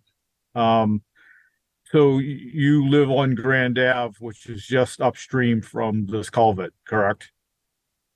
Yes. Yes. Yeah. So that culvert directly impacts you. So you have a trunk line that comes over from Central Ave that comes down from the Park Ave area. It goes through an easement, and then Grand Ave, it actually dumps into that culvert on Mountain Ave, crosses School Street, where it enters the culvert, and right there at that point is one of the biggest obstacles we have with this culvert. It's called a 2-foot hydraulic jump. In other words, the water entering the culvert enters at a lower point than the culvert itself. So it has, even though the culvert is 6 foot in diameter, it has, it really only has 4 feet of capacity because the way the culvert was installed back in the 70s was, I guess slipshod at best. So the culvert impacts you now. If there was some work to be done on the culvert, I can't say there wouldn't be any impact.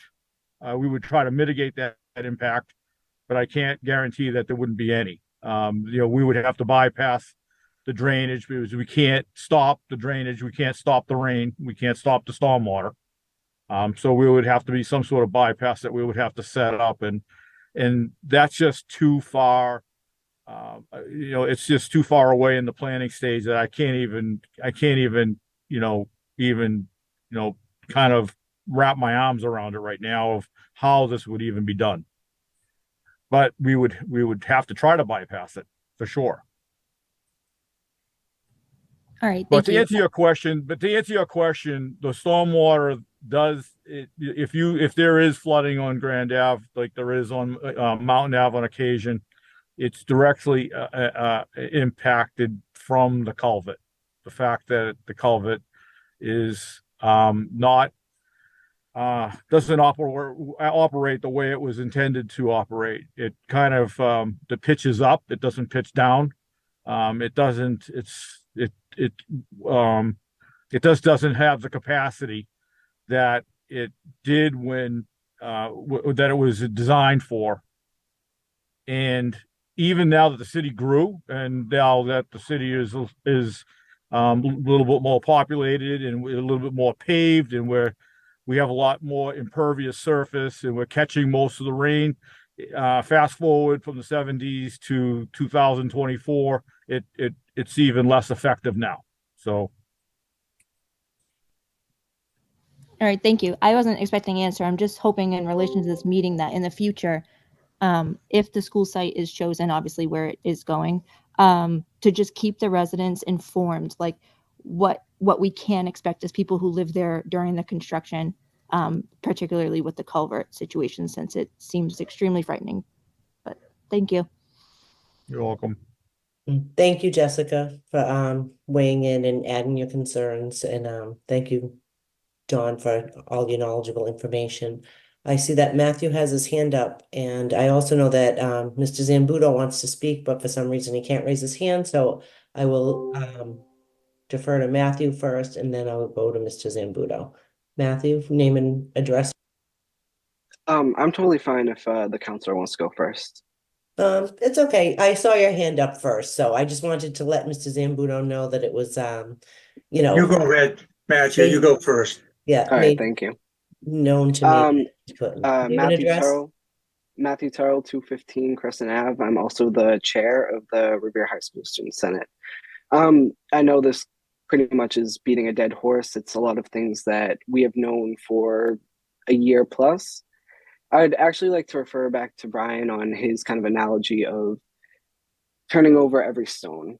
What we see here is that we're turning over every stone, and the two stones that we're turning over, one has something like $100 bill under it, maybe 150 with the new MSBA reimbursement model.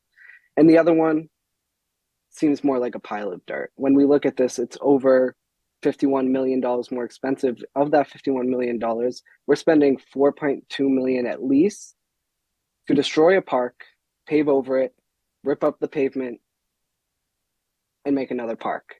More than that, we see that expansion is going to be complicated. It's going to be ripping off a roof, paying for it twice. We see that disruption is going to affect every single part of the city, whether it be the students, the parents, or the neighbors. Just with transportation alone, ripping up so many parking spots where students and staff are not going to be able to drive to school. In a city where we already have a transportation crisis, where we cannot adequately transport our students to school every day, not only is traffic with pickup and drop off going to be severely worse, we find that we're going to run out of room.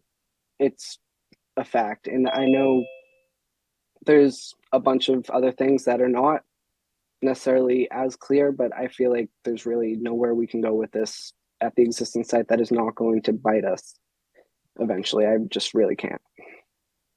Thank you. Thank you, Matthew. Thank you for your input. It's always appreciated when you join in. We enjoyed your input when you came to the city council meetings to advocate for the Wonderland site. And, it's students like you that are our future and make us proud. Thank you. Mr. Zambudo? Thank you very much. This is quite a presentation. And I think the superintendent said it best. We need a high school. Now, I have a much different point of view than most of the people that spoke tonight, especially the mayor. And I need to be realistic. I need to be able to tell the taxpayers we're going to be able to afford this school. We need the revenue from Wonderland to pay for this school. Anybody that doesn't realize that is not living in reality. Okay.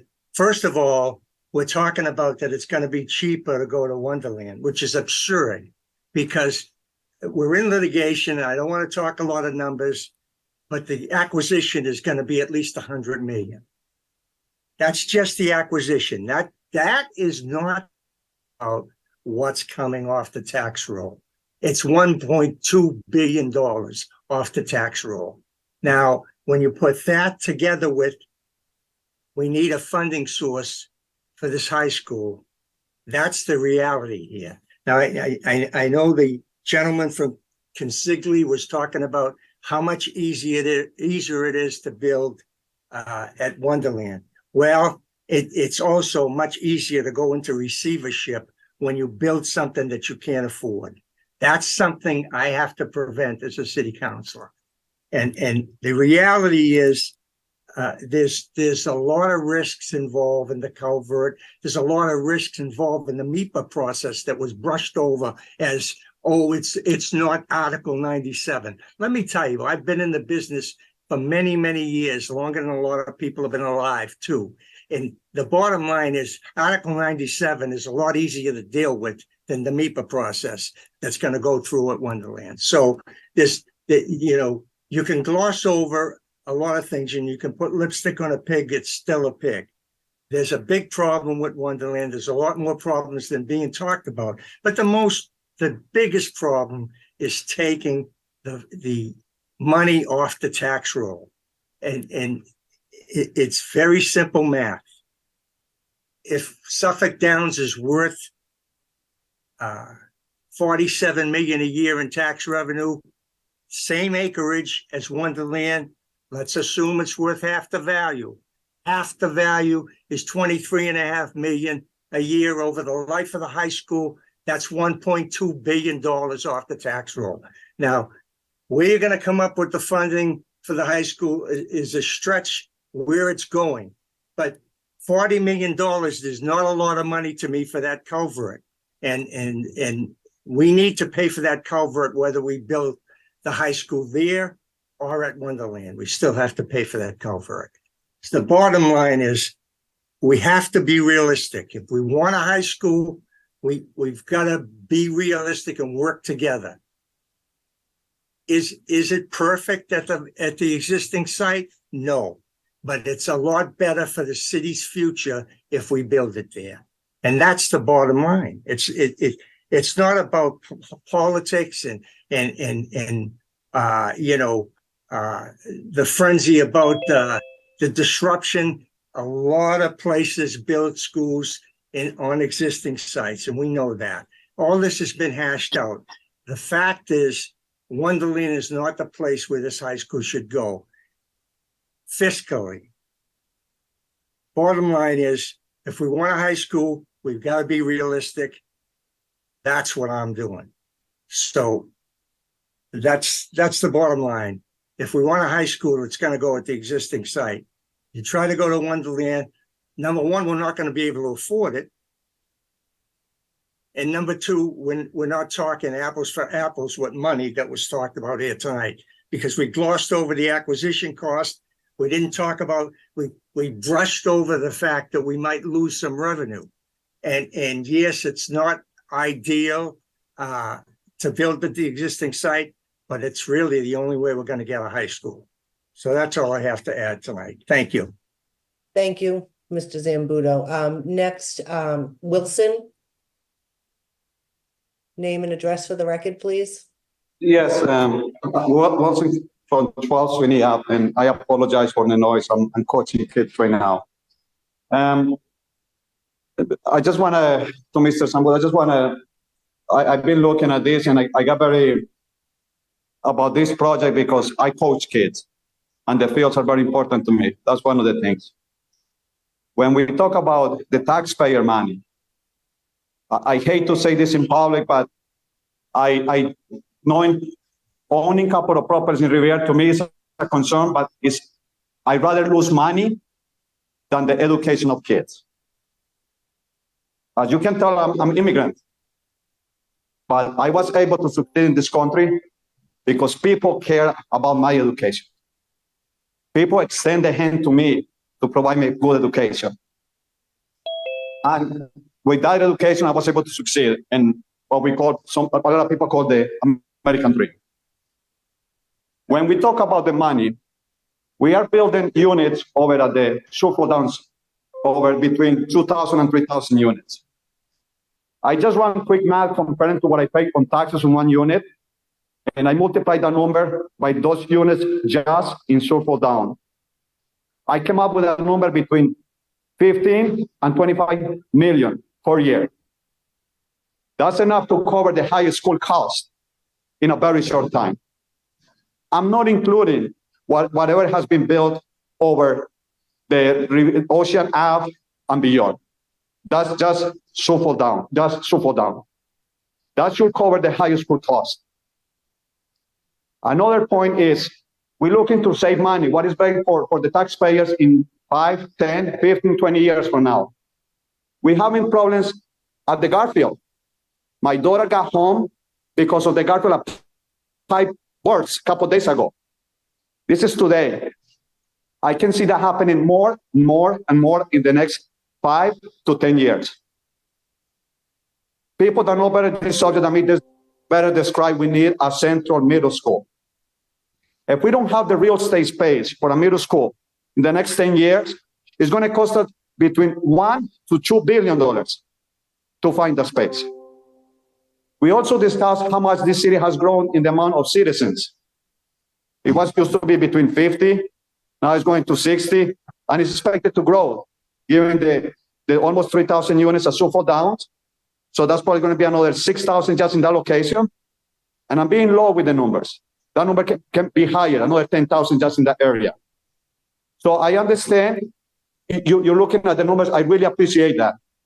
That is great. And I truly do. A lot of people look at the numbers and you are being financially responsible, but we also need to be socially responsible. And I think we are by spending the money in a higher school where it can grow. It can save the taxpayers money in the long run. And also, I coach kids. Riviera, a city of 60,000 citizens, has 2 fields, sport fields. I'm not talking about soccer, I'm not talking about football, it's just sport fields. You go to the neighboring cities with less citizens, they have between 7 and 8 fields. And that's low, those are the ones that I know. I'm sure there are more. You go to East Boston, just the East Boston area, there are about 7 fields. You go to Sagos, you go to Everett, smaller, and they have probably 7 or 8 fields. Riviera has 2. I just talked to one of the coaches. He had to drop 70 kids for the winter time. I don't have no space. So I appreciate it. And just like Patrick said, let's forget about politics. Let's forget about me being mad about this but let's make what is best for the city in the long run. Not today, in the long run, in 5, 10, 20 years from now. I appreciate, yes, being financially responsible, great, but I think we are. I think we are looking at this very carefully. I think just for me being a local citizen, I can come up with the numbers to pay for the high school. And I'm sure that the city already went through this multiple times, and they know they can afford it. We know we can afford it. That's all from me today. Thank you. Thank you, Wilson. I want to thank you for joining us again. You've been to our meetings multiple times, and I want to thank you for your passion for our kids in the city and your dedication and your volunteerism coaching the children. We really appreciate that. It's citizens like you that really keep this city, together and, our home. I'm just very thankful that you've joined us. I know you've gone to city council meetings and voiced your opinion, and I hope that you continue to be just as passionate about the city as you are. I'm gonna ask Mr. Silvestri to speak next, and then Matthew, I'll loop back around to you. And your volunteerism, coaching the children. We really appreciate that. It's citizens like you that really keep this city. Why are we echoing back? Oh. Name and address for the record, Mr. Silvestri.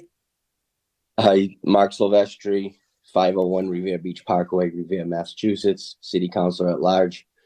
I actually wasn't going to speak this evening, but I have to speak up when I believe it needs to be done. And we've lost so much time on the process. And when I hear people in the committee's head spinning, yes. And you know what? My exact words were that a year ago. And we're almost in the same place. We have hired the best of the best in all areas. A council. We have hired left field. We have hired consigli. Everyone's telling us what we expected and what we thought we were going to hear and the cost, and we moved forward with the cost, and we approved it, and we approved the funding, and then we put the brakes on. And I agree with consigli. It's going to be easier to build at Wonderland. I think it's going to be easier. I think it's going to be safer. I think it's going to be more cost effective. And you know what? I think that we really need to think about the people that live in around them areas. Ambrose Street, North Street, Tapley Ave, Tapley Place. That's an area where I grew up. I grew up on Ambrose Park, 22 North Street. Okay, I couldn't imagine having a parking lot there for the ample of time. The gentleman before me, Mr. Wilson, is dedicated, and he's an advocate for us. And he's talking about the children in our sports fields. What are we going to do when we take away all these fields? He's already stated enough. We don't have enough fields. What are we going to do when we take away Ambrose Park? What are we going to do when we take away the high school fields? What are we doing with the children of this city that need these fields more than ever? Mm-hmm. Is it perfect idea to take it off the tax rolls? Maybe not. But we don't live in a perfect world. Would it be a perfect plan? I believe so. And I believe that I hate to say this, but when people pitch future ideas on a site that is not in the best interest of us or the city, I begin to wonder where their intentions are, and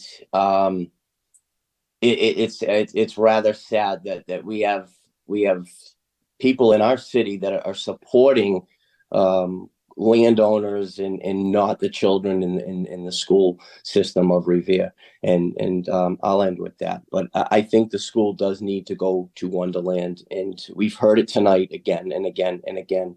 And I think it's clear where the school needs to go. Thank you. Thank you, Mr. Silvestri. Matthew? Once again, Matthew Terrell, 215 Crescent Ave. First, I would just like to comment that I feel like you don't need to be an economist or any type of professional to know that the Suffolk Downs site and the Wonderland site are not equal to each other. The Suffolk Downs site is located between two MBTA stops. It is right opened into the MBTA stop, which obviously drives up value. The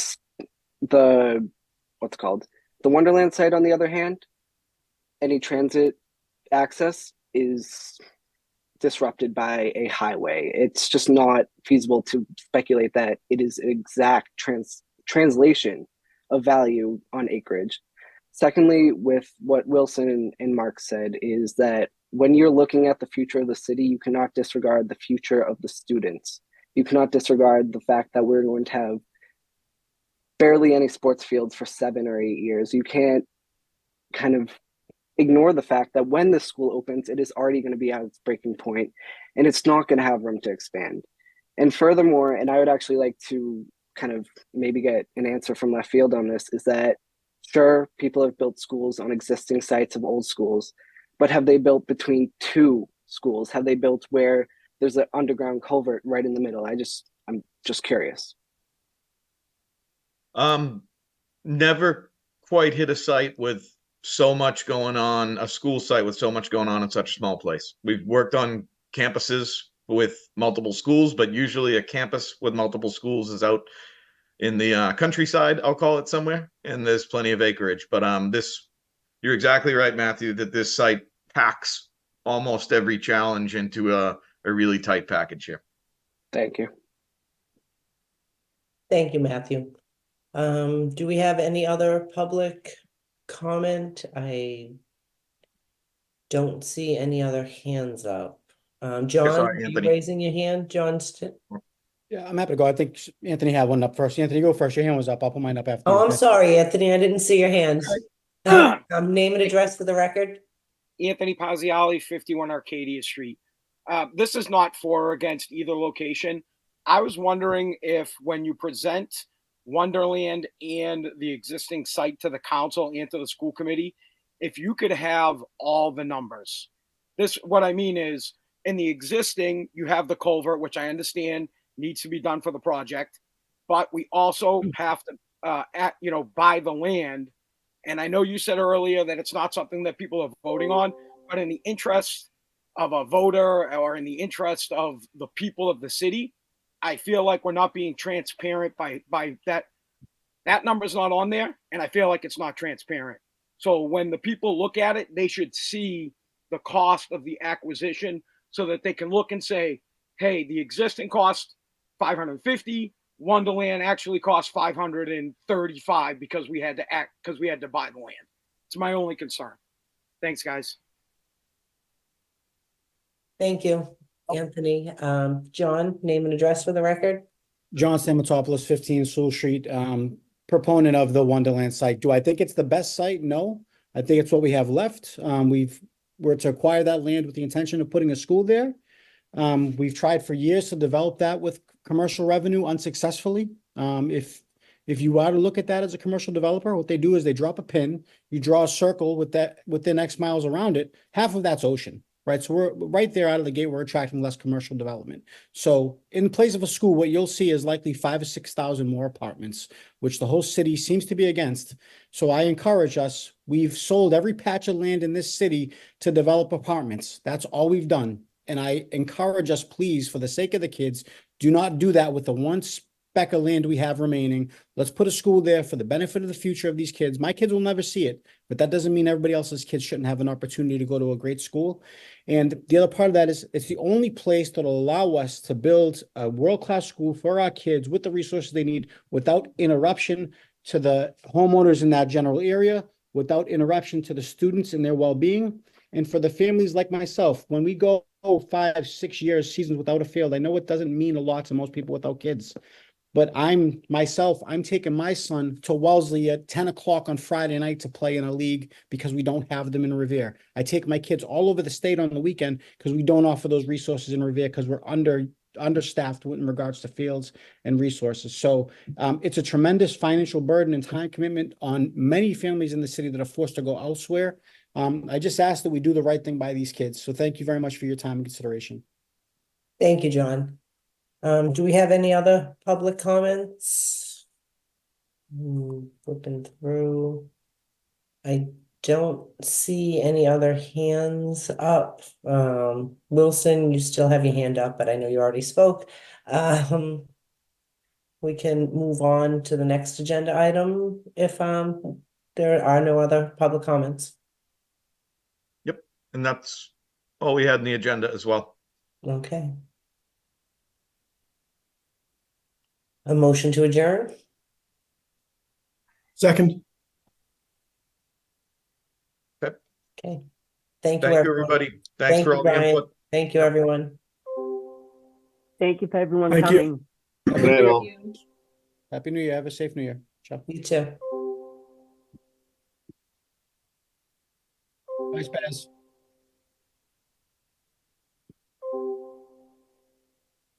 Recording stopped.